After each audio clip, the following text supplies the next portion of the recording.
ए हो बोला था सावन में आऊंगा, तुमको भी देवघर घुमाऊंगा। तू तो हमरा से क्रिया था खाया, मरद नहीं आया, मरद नहीं आया, मरद नहीं आया, ना चल चढ़ावाया।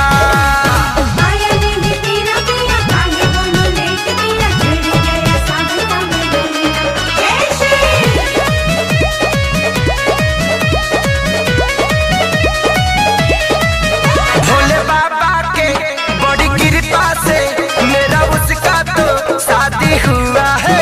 वादा किया था घरे आऊंगा, अरे इसकी गवाह मेरी फुआ है। ए हो भोले बाबा के बड़ी कृपा से मेरा उसका तो शादी हुआ है। वादा किया था घरे आऊंगा, अरे इसकी गवाह मेरी फुआ है।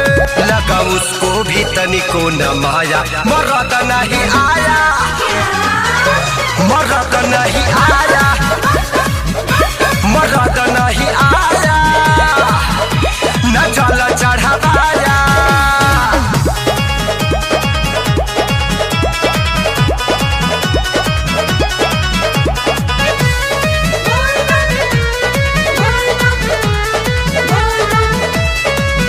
नहीं रुकूंगी नहीं झुकूंगी, इस बार में तो जलवा चढ़ाऊंगी।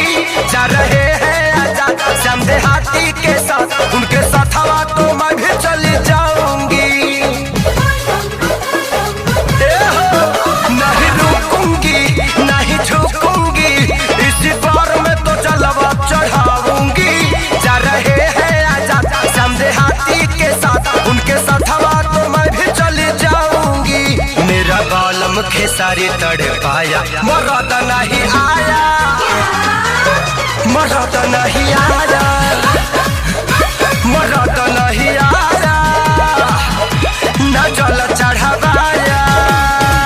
बोला था सावन में आऊंगा, तुमको भी देवघर घुमाऊंगा। तू तो हमरा से क्रिया था खाया, मरद नहीं आया, मरद नहीं आया।